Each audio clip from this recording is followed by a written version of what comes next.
N번방 비밀도 원래 조주빈 나와야 되고 뭐 손석희, 뭐 김웅 이런 식으로 해서 지금 그 나온 그 가이드라인 일종의 제가 봤을 땐 보도 지침이라 생각되는데 그런 거 위주로만 얘기를 해야 되는데 그걸 갖다 우리가 연결해 갖고 심지어 조국의 사모펀드까지 연결을 해버리니 얼마나 저쪽에서 쫄았을까라는 생각을 합니다.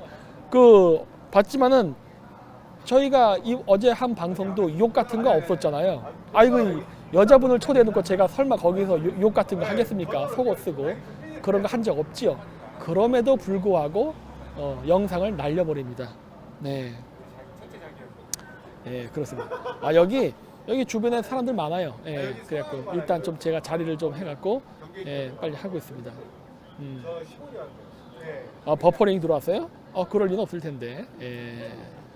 라임 사건과도 연결될 듯 됐을 수도 있다고 봐요. 아직 저 라임 사건까지는 조사를 못했어요. 왜냐면 지금 이거 있는 것만 해도 너무 많아가지고 거기까지 손을 못 대고 있습니다. 근데 이거 어느 정도 정리 끝나서 이제 방송 찍고 나면은 라임 사건도 방송을 하려 그래요. 근데 뭐 저는 보나마나 이것도 다 하나로 연결됐을 거라고 봅니다. 예. 근데 뭐 전체적으로 이 방송을 하면서 제가 느끼는 거는 중국 애들이 한국에다가 시드머니를 넣어서 뭐 펀드 회사도 만들고 이렇게 해놓고 나서부터는 그다음부터는 한국에서 버는 비용으로 자체적으로 한국을 중국화하는 사업들을 하는 게 아닌가라는 느낌이 많이 들어요. 지금 보면은 심지어 지금 버닝썬이 됐던 이런 마약 사건이 됐던 N번방 이런 것도 보면 처음에는 어떤 누군가가 만들었지만 그 다음부터 바뀐단 말이에요. 이런 것들을 보면 걔네들이 어느 정도 시스템을 만들고 나면은 그거를 넘기는 것 같습니다. 예. 그래도 알아서 자동으로 돌아가니까 그런 게 지금 있는 것 같습니다. 중국 N번방 그래요. 그래서 얘가 있잖아. 저 분명히 중국이 있을 거라 그랬잖아요. 왜냐면 그 사업을 하는 방법과 패턴이 똑같잖아. 예.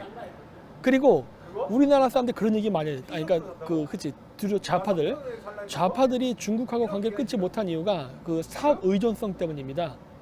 그래서 그 제조업이 됐던 화장품 사업이 됐던 관광 사업이 됐던 전부 다 그거랑 관련이 있어요. 중국하고.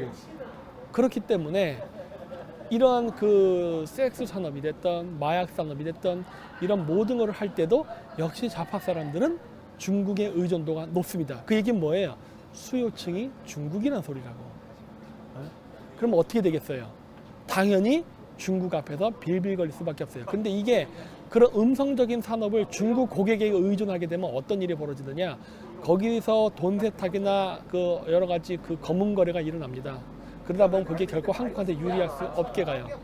그러니까 아니 우리나라에서 마약 거래라든가 이런 것들 이미 버닝썬 사건에서 나왔듯이 린사모라는 삼합회의 그 보스의 애첩이 거기 개입됐었는데 걔 그냥 해외 출국시켜 버렸잖아요. 그런 걸로 봤을 때 N번방에서 벌어지는 사업의 패턴도 버닝썬에서 있었던 스너프 필러명 이런 것들과 그 대동소이한데 그게 중국의 손길이 안 닿겠냐고. 응? 당연히 다 있지. 그리고 늘 이야기하지만은 그 변태적인 그러한 섹스랑 관련된 거 있지 않습니까? 이런 것들은요 하는 놈만 합니다. 그 특수 계층이 정해져 있어요. 그렇기 때문에 자기들끼리 서로 알 수 있어. 예를 들어 그런 거죠. 뭐 의사협회는 의사끼리 서로 알고, 그다음 약사협회는 약사들끼리 서로 알고, 그다음에 뭐 깡패들도 깡패들끼리 모여 있어도 서로 적대적 관계를 하더라도 또 그 세계는 또 그 세대끼리 또 커넥션이라는 게 있잖아. 그렇기 때문에 저렇게 변태적으로 하는 애들도 걔네들끼리 커넥션이 있고 결국 걔네들끼리의 문화라고. 그렇다면은 그게 N번방과 버닝썬이 연결 안 됐다고 볼 수가 없는 거예요. N번방 갔던 놈이 버닝썬도 가고 버닝썬 갔던 놈이 N번방도 가겠지. 당연한 거 아니에요? 네. 그런 거라고. 그래서 이런 여러 가지 것들을 보면은 이거는 굉장히 조사할 가치가 있다. 그리고 이것이 어제도 얘기했지만 피자게이트 사건처럼 이번 N번방 사건으로 해서 쟤네들이 선거 때 어떤 치명적인 타격을 받을 수도 있어요. 그리고 그 2017년 9월 얘기 많이 했죠. 미국의 FBI 국장이 취임하자마자 한국을 왔다는 건 굉장히 중요한 겁니다. 그리고 저번에 그 문우신도 얘기했죠. 문우신이 그 테러와의 전쟁을 이야기할 때 북한이 또 언급됐습니다. 그러면서 얘기했던 게 암호화폐의 그 돈 세탁이라던가 그러한 부분이었어요. 용인하지 않겠다.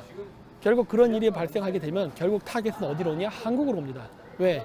이런 불법적이고 음성적인 아까 했던 마약, 그 섹스, 스너프 필름 이런 것들이 결국은 중국하고 연결돼 있다고. 그리고 거기에 대한 모든 결제 화폐는 암호화폐입니다. 지금 제가 봤을 때는 그래요. 중국이 그 암호화폐를 그 2017년 그게 언제냐 12월 달에 암호화폐가 이렇게 올라갔다 폭락했잖아요.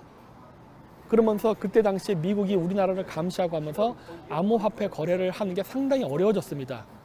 그래서 제가 봤을 땐 그래요. 지금 중국의 검은 자금들이 우리나라의 암호화폐 거래 시장을 통해서 정상적인 방법으로 그 현금화시키는 작업이 매우 어려워진 것 같아요. 실질적으로도 그렇고. 그렇기 때문에 걔네들은 자신들이 갖고 있는 암호화폐를 현금화시키기 위해서는 한국에 만들었던 암호화폐 거래소가 아닌 다른 방법으로 그거를 해결해야 됩니다. 그게 뭐예요? 음성적인 거래지. 그 음성적인 거래를 할 때 걔네들이 갖고 있는 돈이 한두 푼이 아니라고.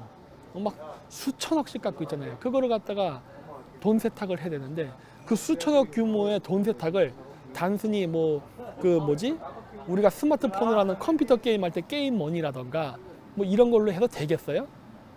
택도 없다고. 그러다 보니까 어떻게 돼요? 굉장히 거액을 움직일 수 있는 결국 음성적인 사업, 마약, 섹스 이런 쪽으로 갈 수밖에 없다고. 그러면 당연히 중국인들이 이러한 우리나라에서 발생하고 있는 마약이 됐던 스너프 필름이 됐던 그 다음에 그 강간 사건 이런 특수범죄 있죠? 이런 것 쪽에 개입할 수밖에 없는 거예요. 그리고 그 암호화폐를 운영하는 사마패가 당연히 낄 수밖에 없는 것이고. 그건 뭐 척 보면 척 아닙니까? 예? 근데 우리나라 신문이나 이런 매체를 보면 절대 그런 내용이 안 나온다는 거예요. 예? 문제가 크죠.